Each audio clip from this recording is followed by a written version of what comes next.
On a cold December morning in 1996, a 6-year-old beauty queen was found dead in her family's basement.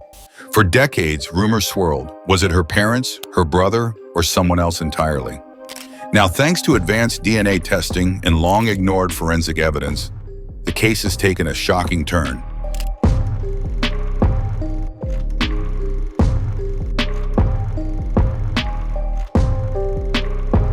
New findings not only clear the Ramsey family, but point to something far more disturbing.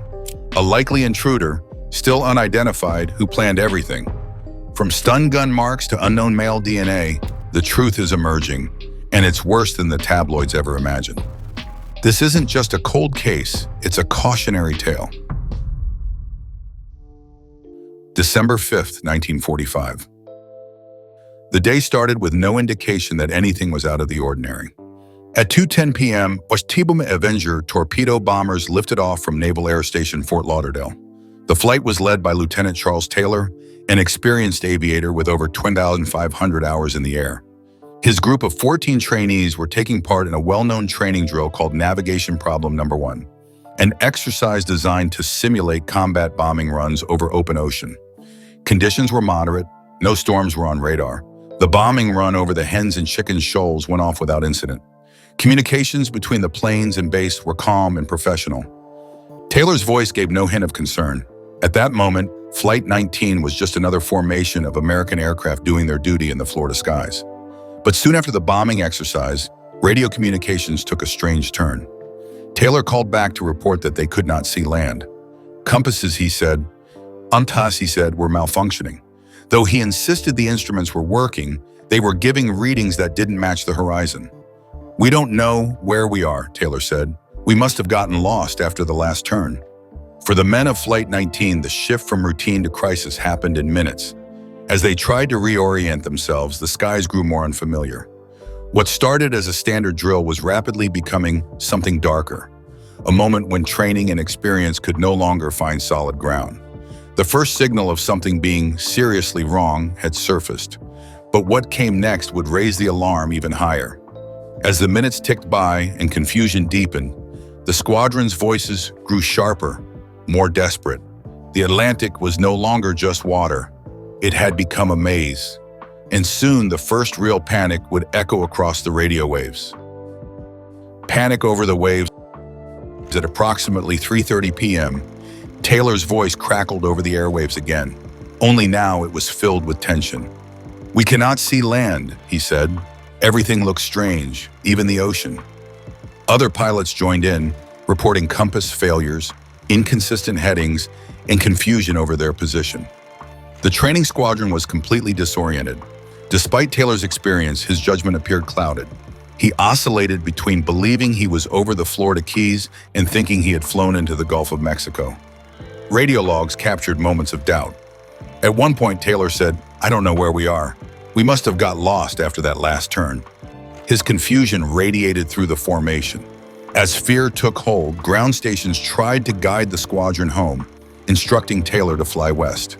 But Taylor reportedly believed he was already west of Florida and turned northeast instead, taking the planes further out to sea. Radio operators on the ground began to panic as well. One chilling phrase came through: "White water, everything is wrong." Soon after, the squadron went silent.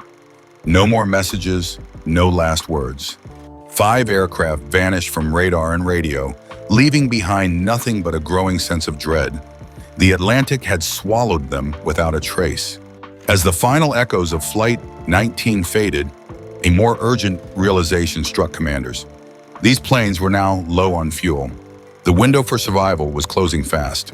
With no clear direction and daylight slipping away, Flight 19 was heading into an even more dangerous phase, where fuel exhaustion and panic would force a terrible decision. Race against nature. With each passing minute, the danger became more real. Reports indicated that Flight 19's fuel reserves were nearly empty. The bombers, running low on endurance and hope, continued to drift without clarity. Taylor's navigational choices, oscillating between north and west, seemed more desperate than strategic. The squadron's last known position was over the open Atlantic, somewhere east of Florida's coast. A final radio transmission came in. "We're entering white water. were completely lost. Then, silence. No distress beacon, no crash location, just static. Experts believe the pilots attempted a controlled water landing. These were war-hardened aircraft, but even the rugged type, Avengers weren't built to survive a sea ditching in rough conditions.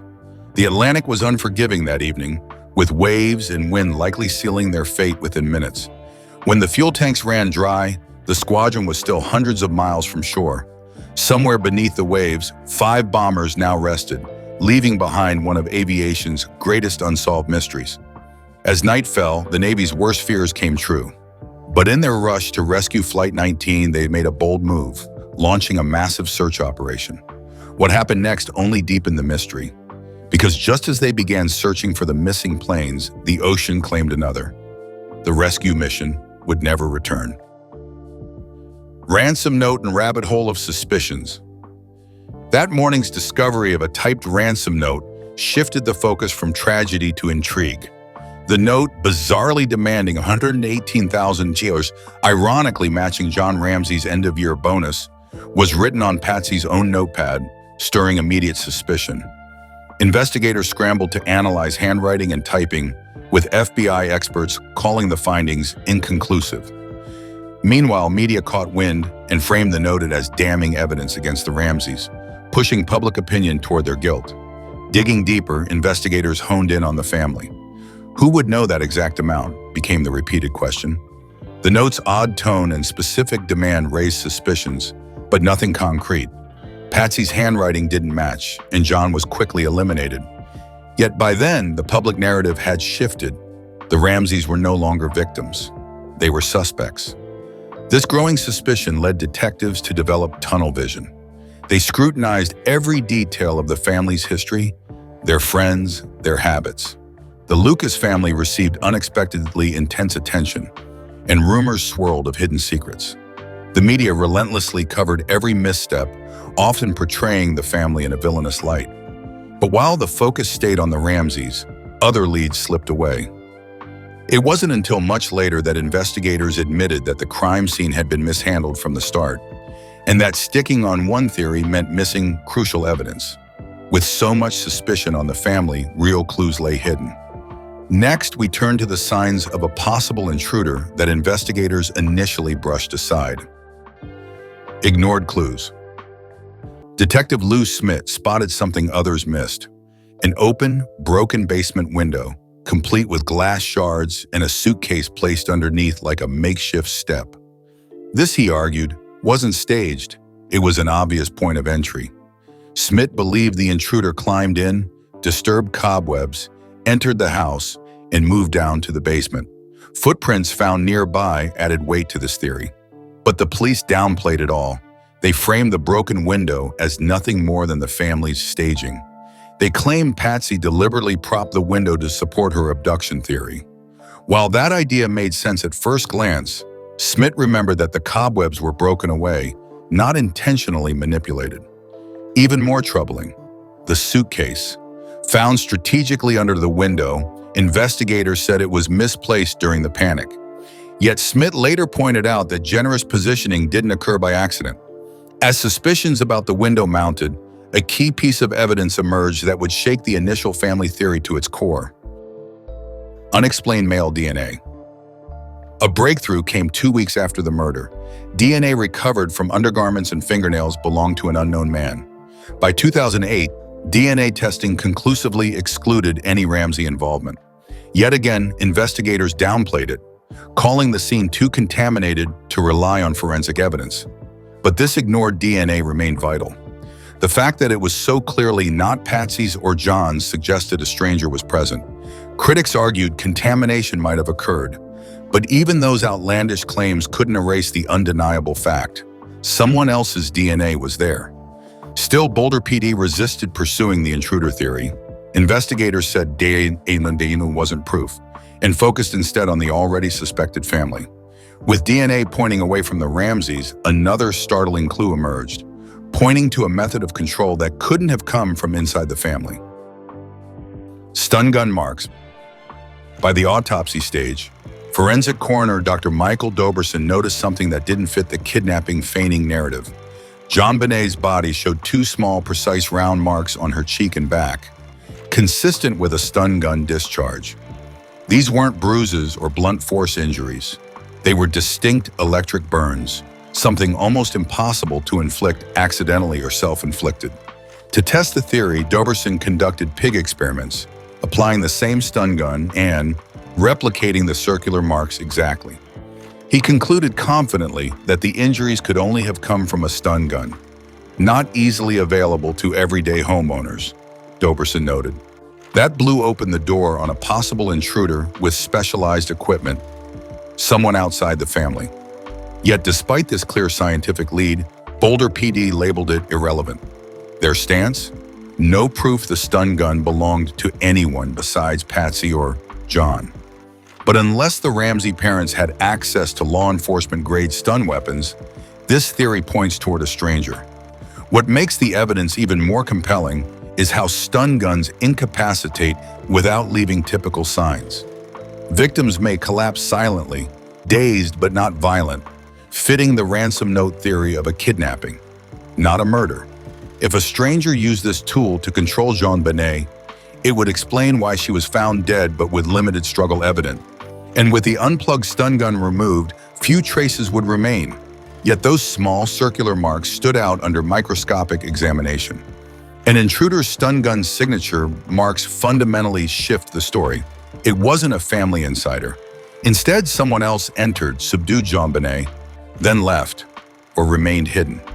Boulder PD's refusal to seriously examine this physical evidence highlights their narrow early focus. With DNA evidence pointing to a stranger and stun gun burns backing it up, another thoughtful investigator emerged. Veteran detective Lou Smith connected the dots others missed. Next, we'll explore how he transformed isolated clues into a convincing intruder theory, one that challenged the widely accepted narrative. Detective Lou Smith's intruder theory.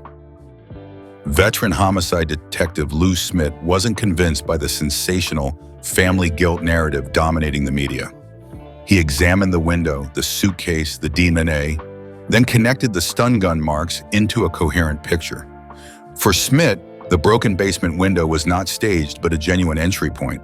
He reconstructed the scene physically, demonstrating how a person could enter, bypass alarms, and remain undetected while gaining access to the basement where JonBenét was found.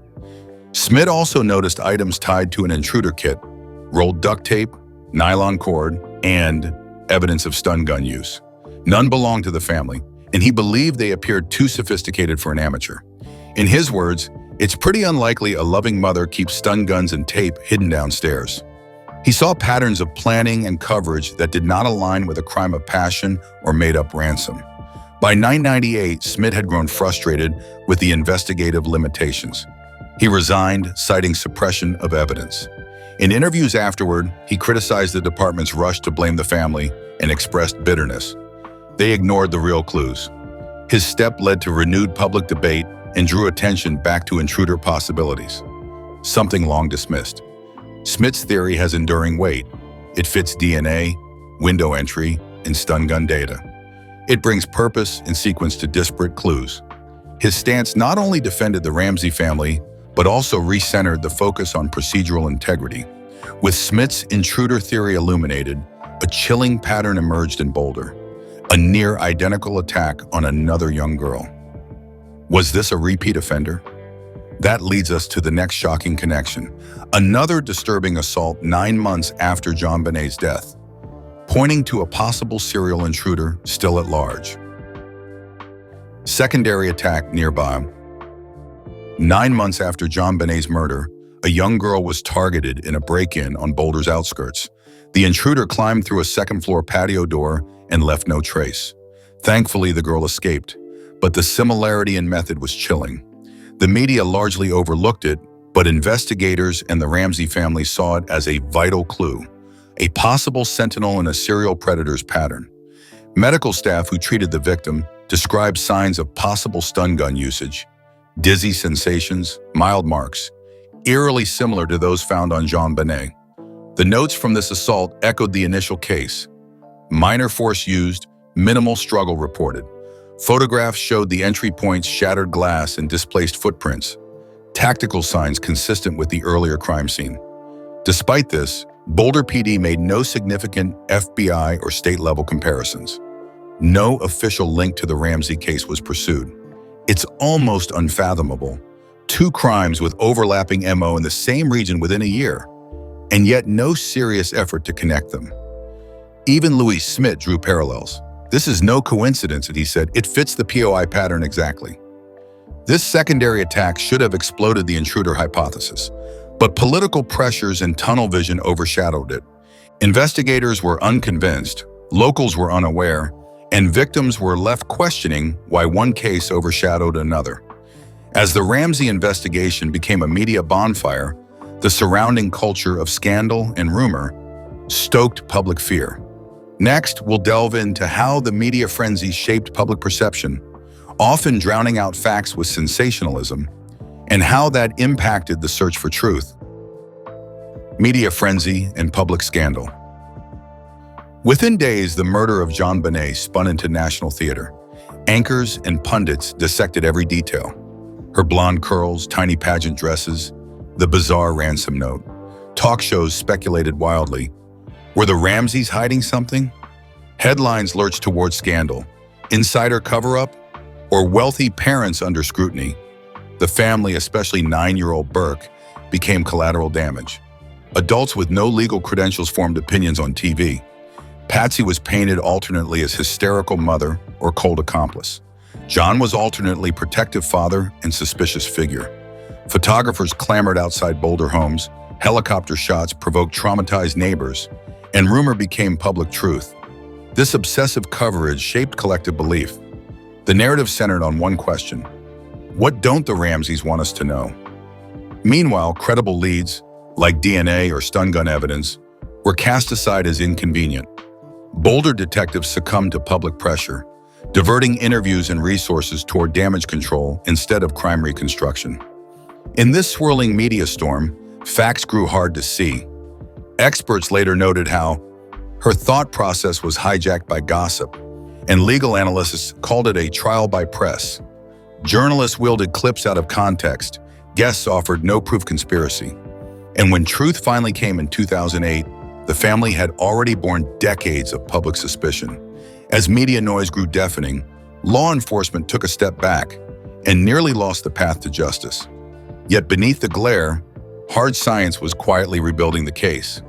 Next, we'll see how DNA analysis and cold case review finally exonerated the Ramseys and revealed a chilling, unsettling truth. Cold case review and exoneration. The tidal wave of speculation in the late 90s had passed, and in 2008, Boulder DA Mary Lacy made a decisive move, publicly cleared the Ramseys. Using advanced DNA tests on materials from JonBenét's clothes and fingernails, results excluded every family member from any biological involvement.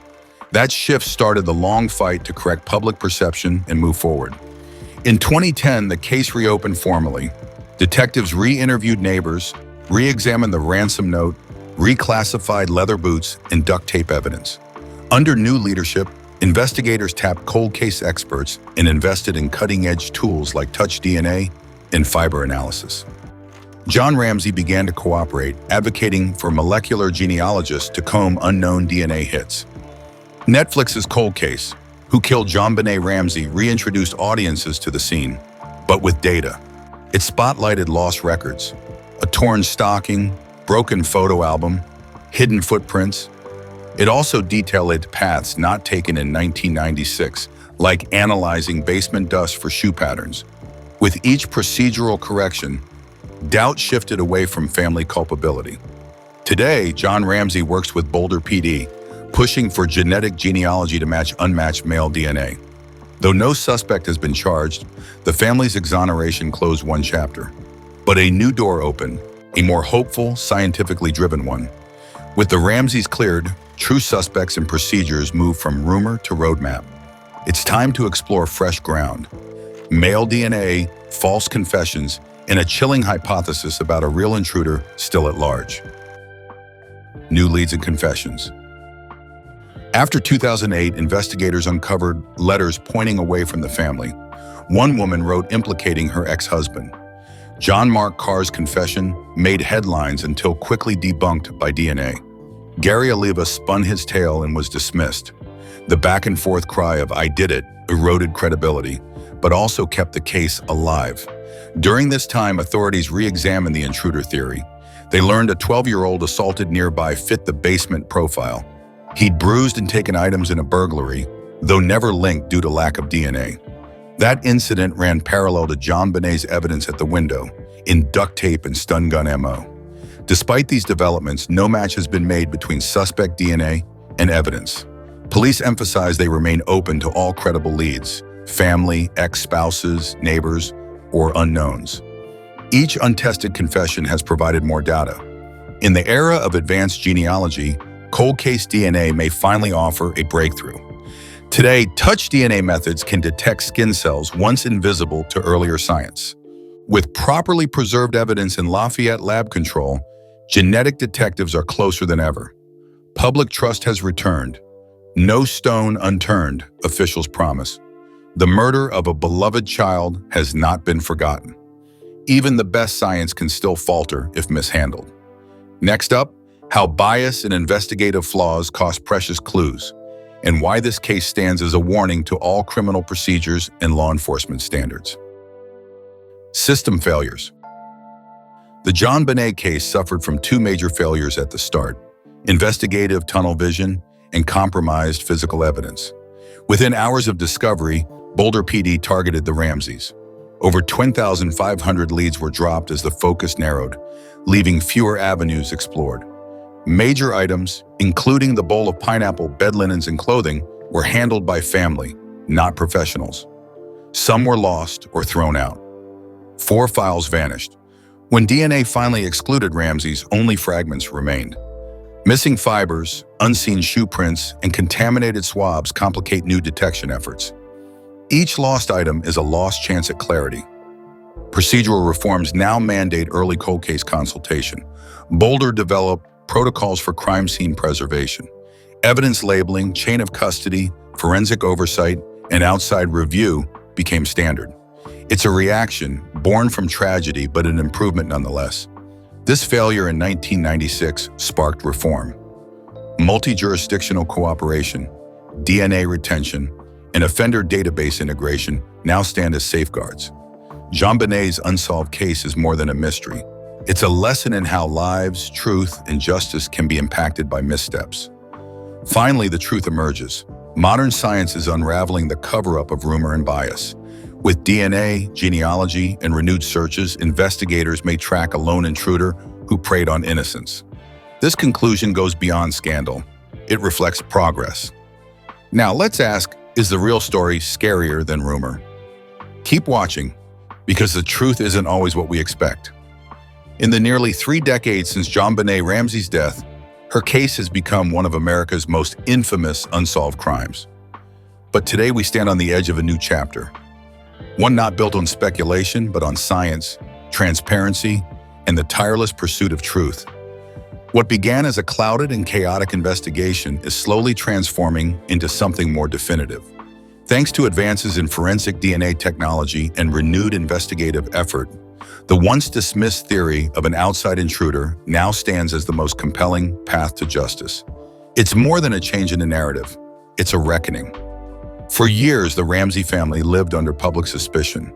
Television specials, tabloid headlines, and internet forums painted them as guilty long before the facts were clear.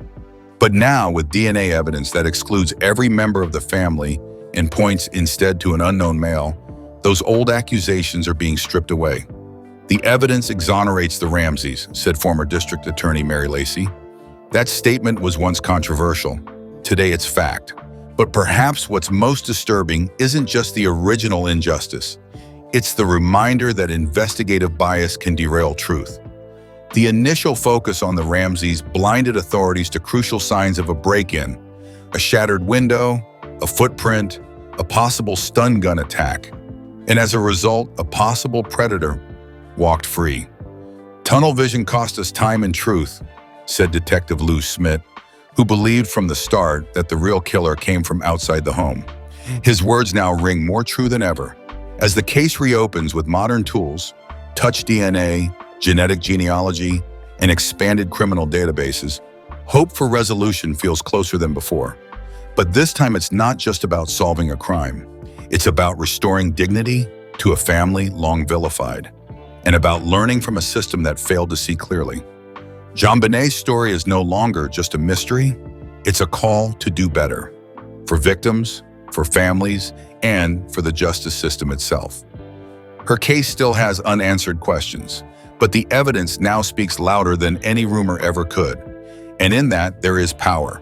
Power not just to close a case, but to change how we tell stories and who we blame when tragedy strikes.